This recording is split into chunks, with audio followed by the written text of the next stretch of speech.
the center of all love I stand, and from that center I the soul will outward move. From that center I the one who serves will work. May the love of the divine self be shed abroad in my heart, through my group and throughout the world. May the love of the divine self be shed abroad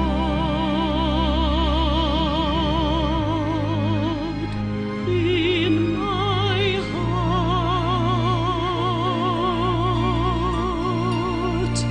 through my group and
Hi everybody, good evening. This is Michael, and I'd like to welcome you to our meditation for attracting money for hierarchical purposes, a very necessary and concrete thing related to the third aspect of divinity and related to the creativity of the human being and the creativity of the deity.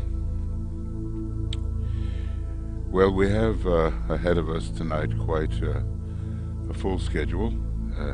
First this broadcast and then 2 webinars. In another 3 hours we'll have a webinar on the pre-full moon in Gemini, emphasizing some of the astrological factors, but also the last sermon of the Buddha in greater entirety, so we'll be ready for that. And then quite a different thing. It'll be at 10 o'clock GMT, and I apologize to the people in Europe. You know, it's quite late. Like here in Finland, it starts at 1 a.m.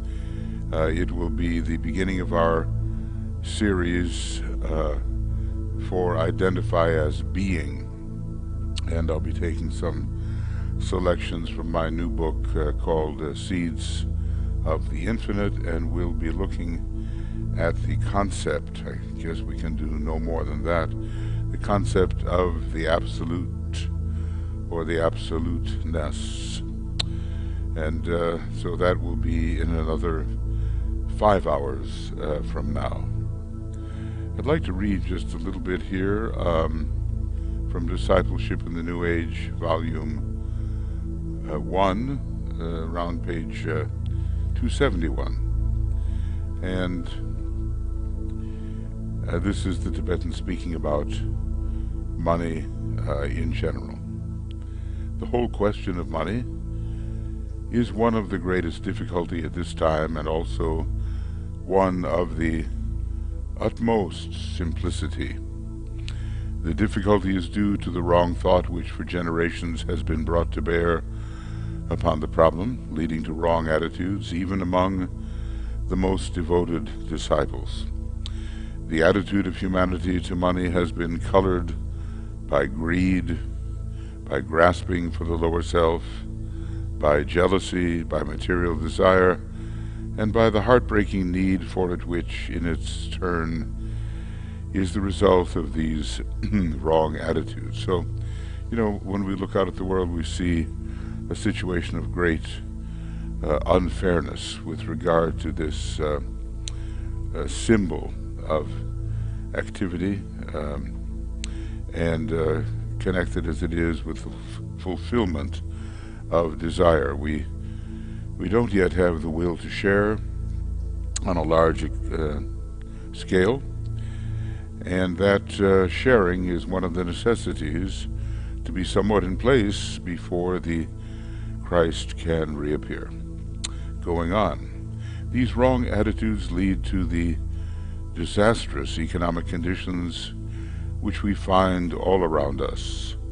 They are effects of causes which are initiated by man himself in the regeneration of money, and in the changing of man's attitude to it will eventually come world release.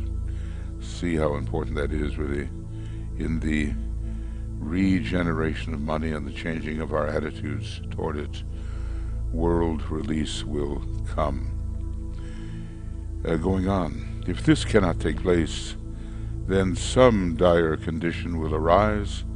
Money as we know it will vanish off the earth, and the situation will have to be met in some other way. One begins to think of the process of barter and exchange, but it's very cumbersome in a certain respect.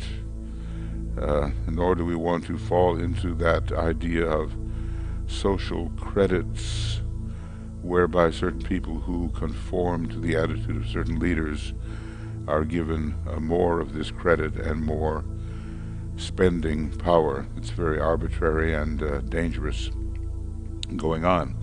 Let us hope that this will not be needed, but that it will be possible to change the thought of humanity where money is concerned, so it will be regarded as a great spiritual asset, as a definite spiritual responsibility, and as a means to real world work. And let me say that if we are disciples, this is the way we come to regard money: a great spiritual asset, a definite spiritual responsibility, because the disciple is often rated in the beginning as to how he treats that which all human beings desire, namely money, and a means to real world work, so that takes it beyond the immediate personal sphere.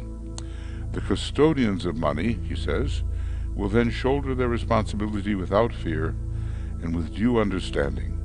At present they hold on to it through fear of the future and distrust of each other.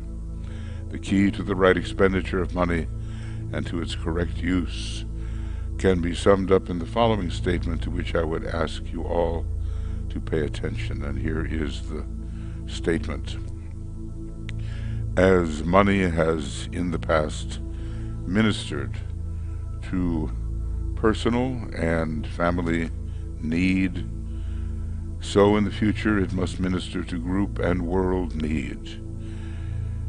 Okay, so we see the transition there from the lunar tendencies to the solar tendencies, from the personal to the soul expansion, and from exclusiveness to inclusiveness. This we see going on.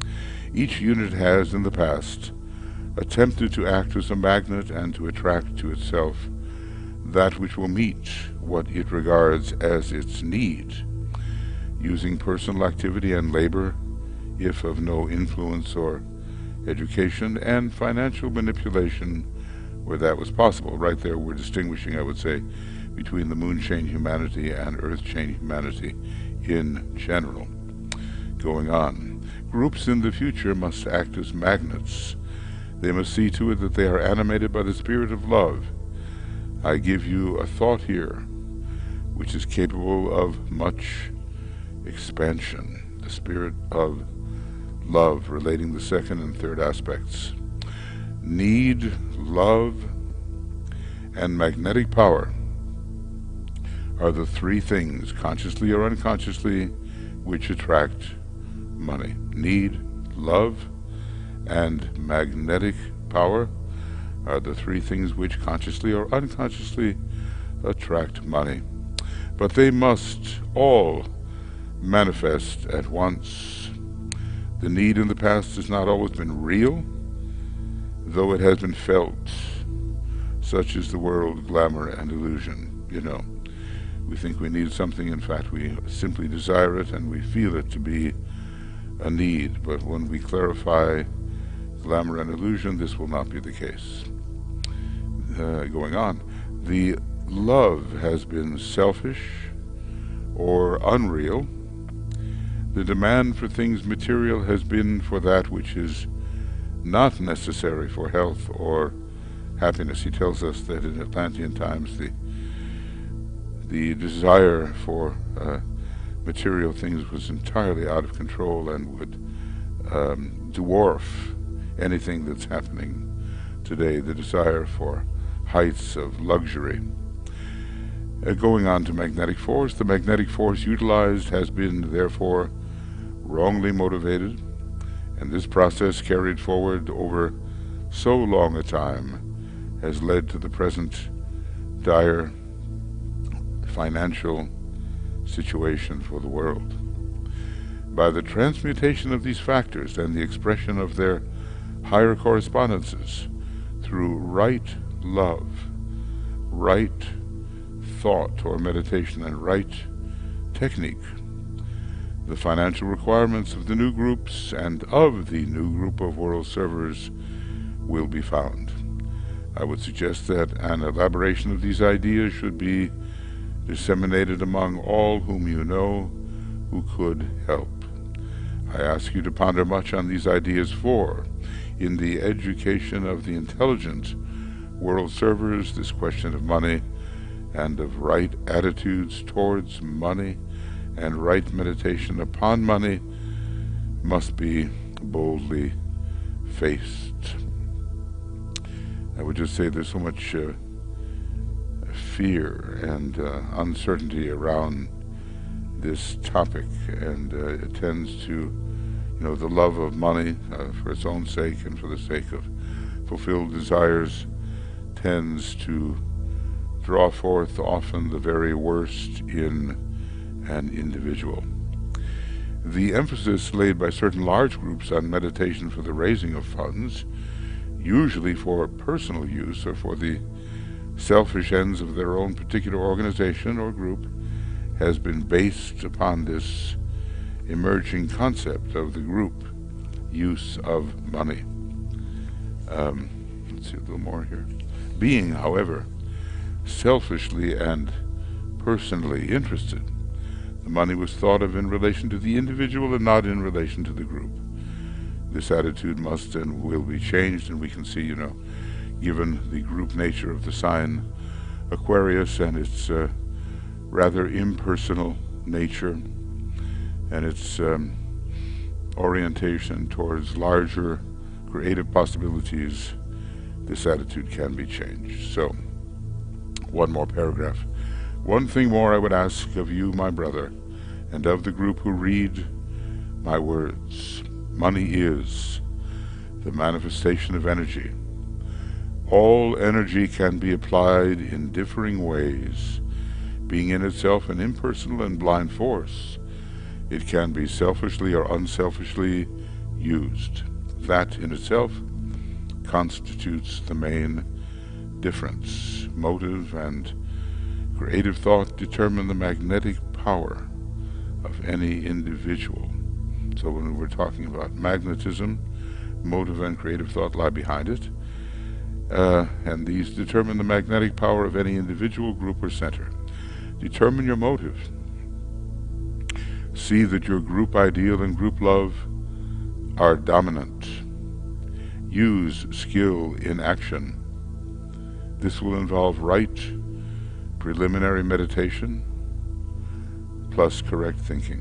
Then you will find that that which you need will be forthcoming. So interesting, that among the keynotes that were given to the various disciples by Master DK, one of the ones given to Alice Bailey was skill in action.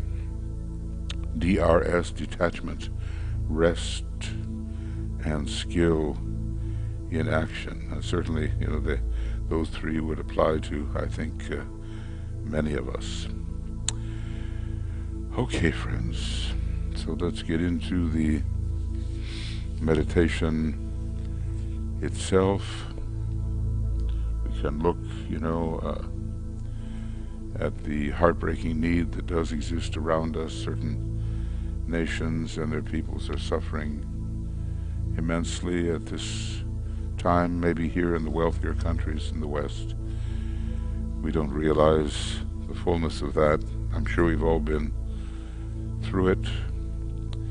But Aquarius is the sign of distribution, hopefully right distribution. And Aquarius is the sign of the divine circulatory flow. And that's what we need. The divine circulatory flow with regard to this creative symbol we call money.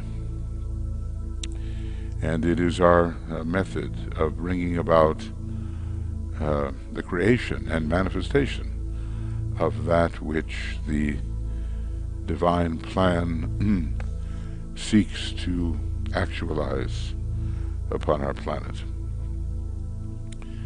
So let us be careful and wise, judicious, creative in our application of the money which passes through our hands. Because as it said, whether the sums are large or small, if they're rightly directed, rightly motivated, etc., they can prove an effective unit in the Master's work.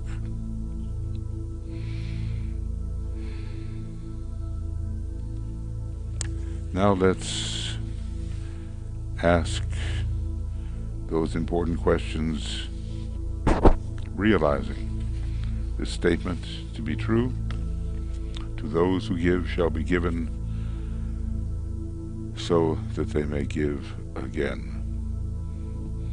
And, well, we can carry it further. To those who give all shall be given. And this is the great secret to the source of supply. This is somehow the work of Jupiter in the chart. When generosity rules our lives in the right way, the return is inevitable, and the work, which by now is for the good of the whole, can go forward.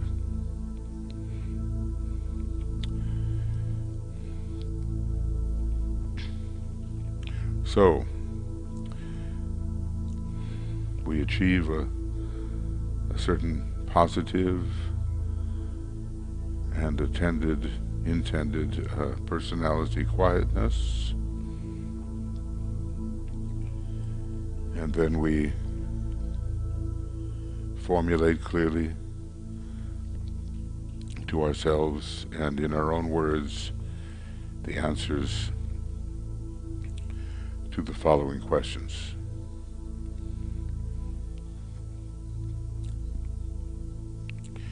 If money is one of the most important things needed today for spiritual work, what is the factor which is at present deflecting it away from the work of the hierarchy?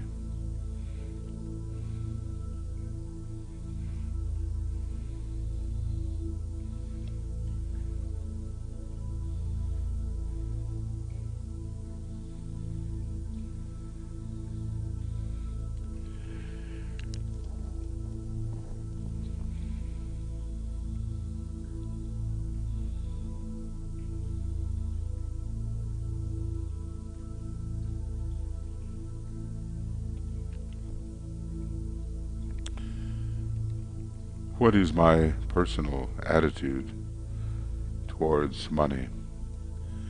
Do I regard it as a great and possible spiritual asset, or do I think of it in material terms?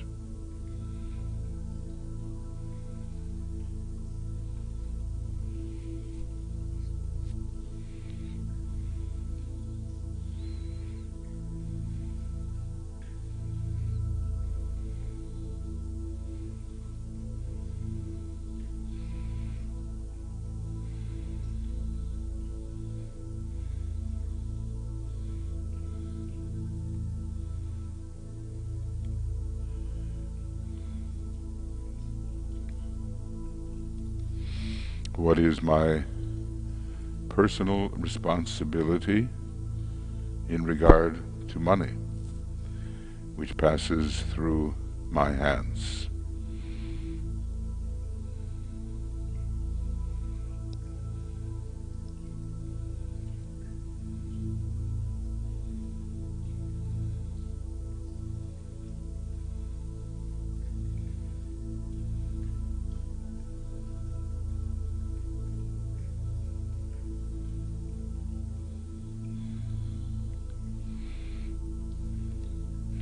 Am I handling it as the disciple of the Masters should handle it?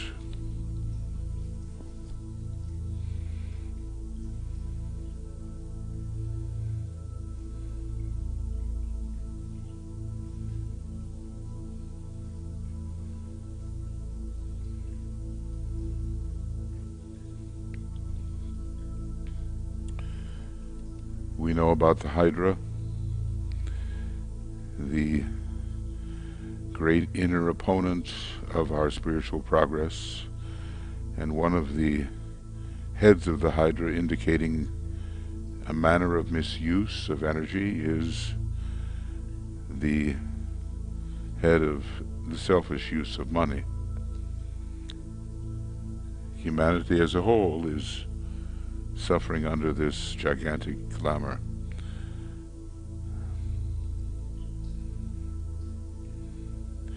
We have given in to the third aspect and are not striving sufficiently for the love-wisdom aspect, which will control the direction and the use of money.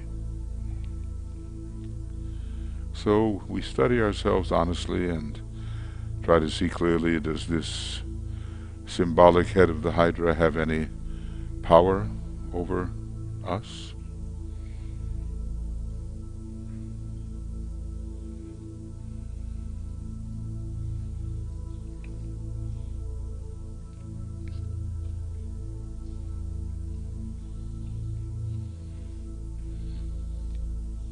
If it did have power, what would be the weaknesses associated with this power over us?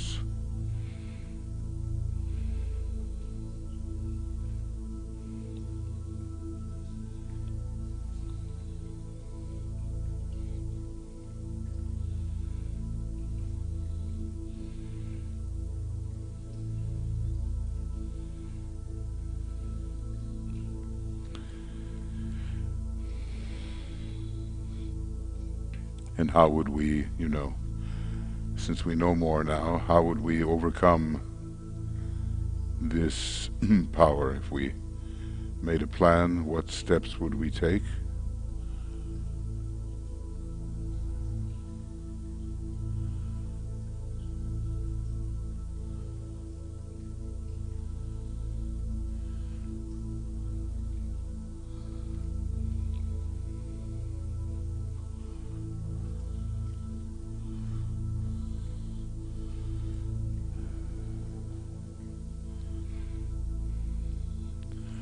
So let us ponder on the redemption of humanity. He called it earlier the release of humanity through the right use of money. Imagine that money could actually be creatively used to bring about the manifestation of those aspects of the divine plan which must appear.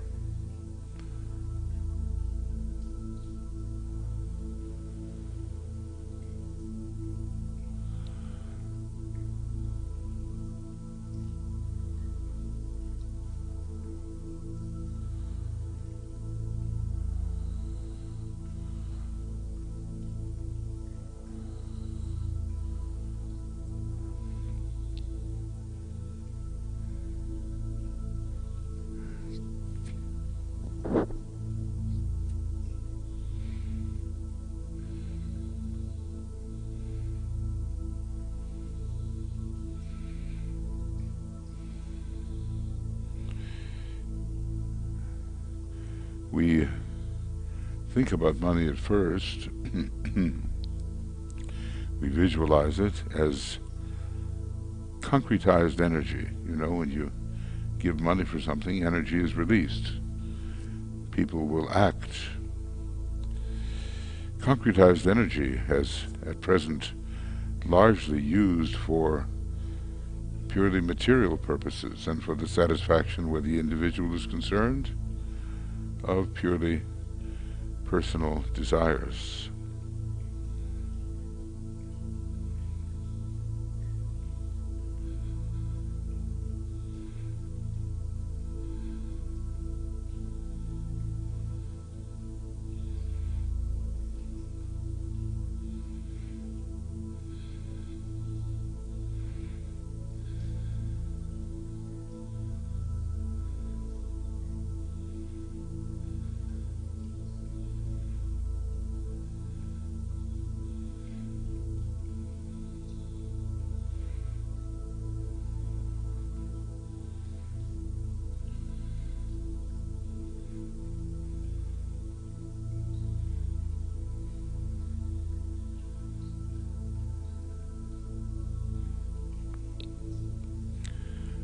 But then we can visualize money as a great stream of flowing golden substance passing out of the control of the forces of materialism and into the control of the forces of light.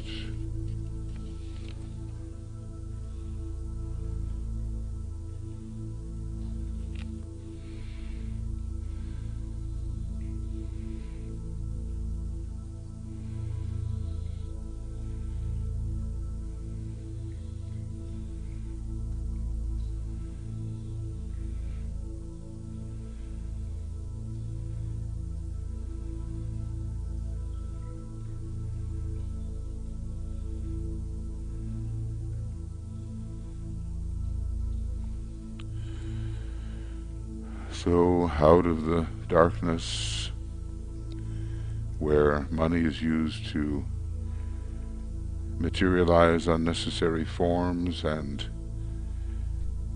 things which pass away in the phenomenal world, we have it directed towards the forces of light, towards the Christ and his group, those who know what must be manifested, who know the divine plan. And then with a heartfelt desire to meet spiritual demands and strong mental concentration, we say the following invocative prayer. O Thou, in whom we live and move and have our being, the power that can make all things new, turn to spiritual purposes the money in the world. Touch the hearts of men everywhere, so that they may give to the work of the hierarchy that which has hitherto been given to material satisfaction.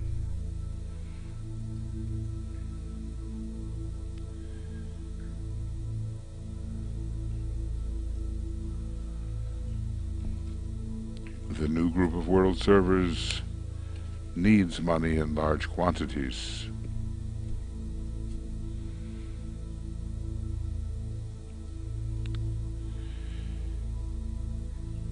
I ask that the needed vast sums may be made available.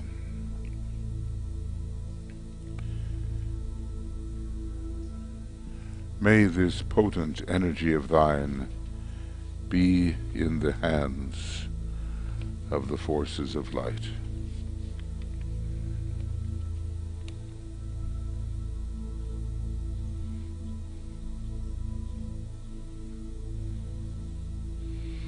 Then we visualize the work to be done by those groups which may claim our present allegiance, any group of which we know that is attempting to carry out the hierarchical plan. And remember, it's a very broad plan involving 7 ashrams.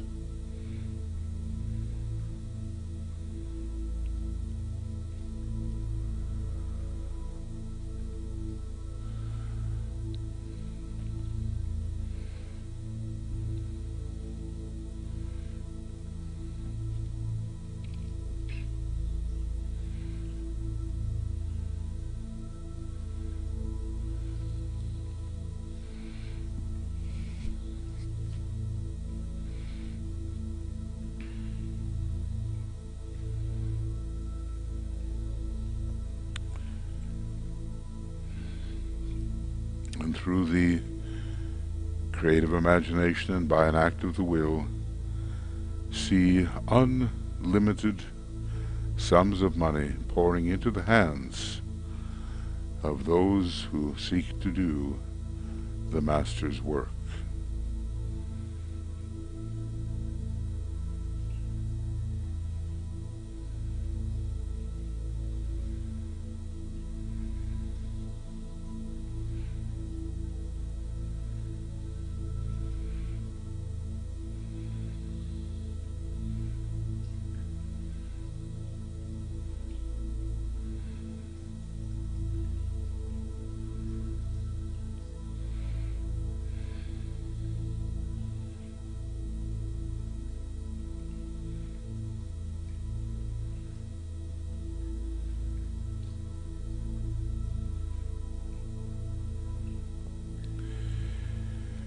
And then we say aloud with conviction and with emphasis,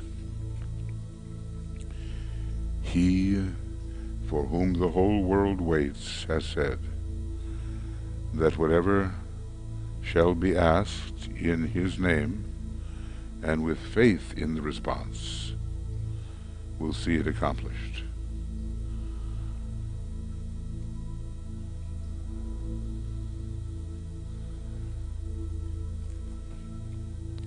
And we remember, as we're doing this, that faith is the substance of things hoped for and the evidence of things not seen, in the words of St. Paul.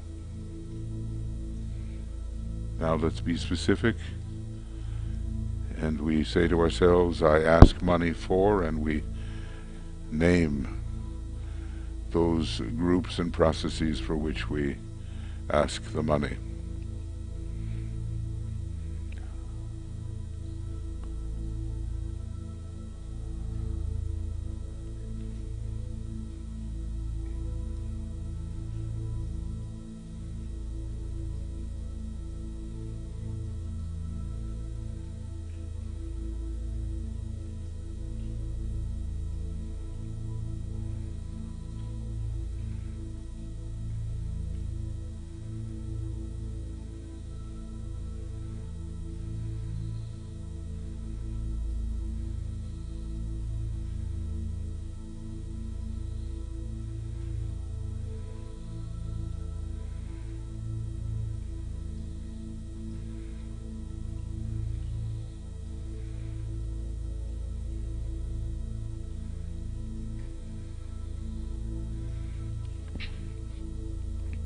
And I can demand it because from the center, which we call the race of men, let the plan of love and light work out, and may it seal the door where evil dwells.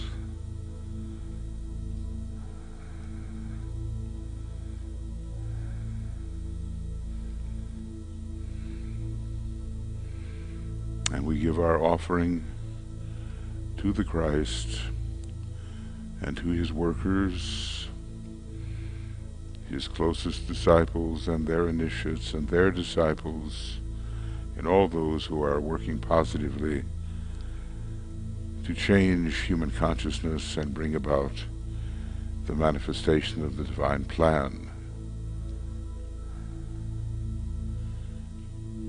It's as if we are gathered at the feet of the Avatar of Love,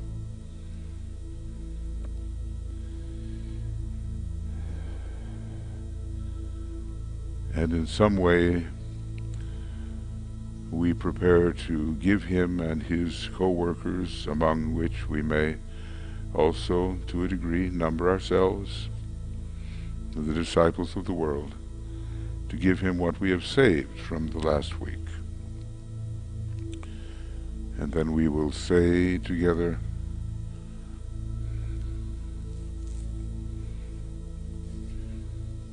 in his presence, wherever two or more are gathered,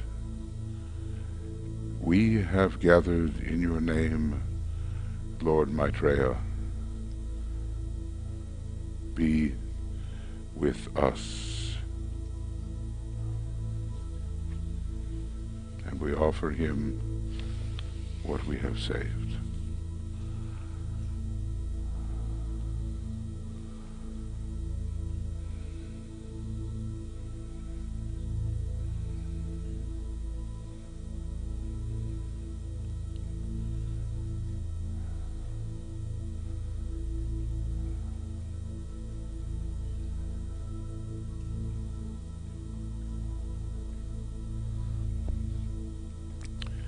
And let us then have a careful consideration of our responsibility to the plan, including our financial responsibility, our financial cooperation with the hierarchy. And let us be practical and realistic, realizing that if we do not give, we may not ask, for no one has the right to evoke that which they do not share.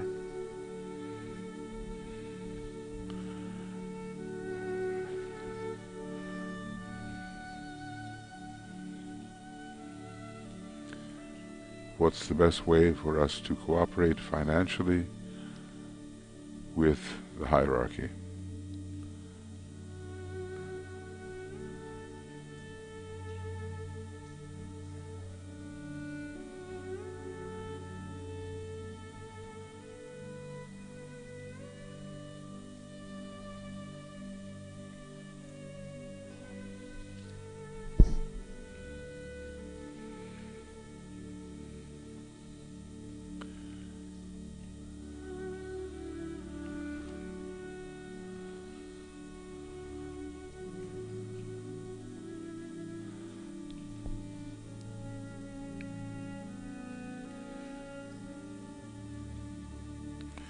I think as we do this, we should realize too some of the truth of the old saying that time is money. And when we manage to give an abundance of time to the spiritual hierarchy and its plans, and to humanity and its improvement, it's in a way like giving money. Somehow we have to pour forth that which will help manifest the divine plan.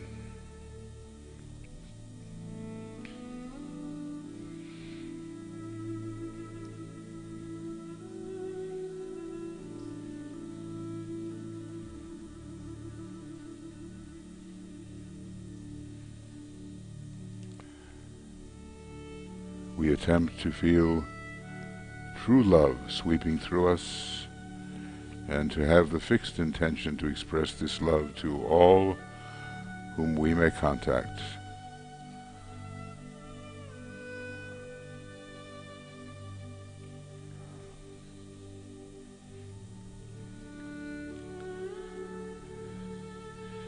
Love is the great, attractive, and selfless agent in world affairs. So we're blending the second and the third aspect. We love more than we ever have before, and we find ways to help those whom we love, and eventually it's all of humanity. We find ways to help humanity. We do our conscious bookkeeping, as it were. We keep track of the resources that we can give to the cause. What's called in this meditation our weekly savings for the Christ.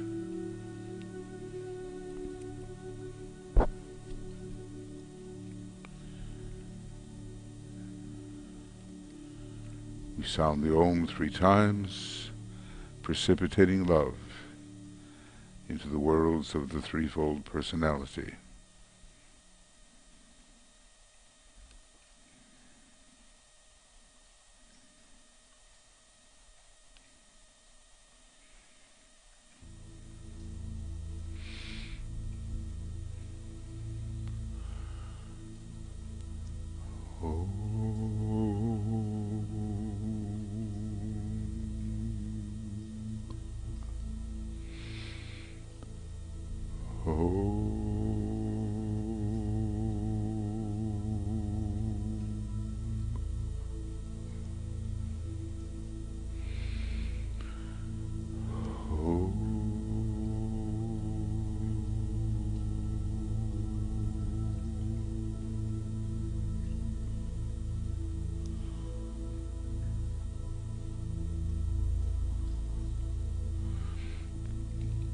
I think we know what we have to do, and then for so many of us it's just a question of doing it.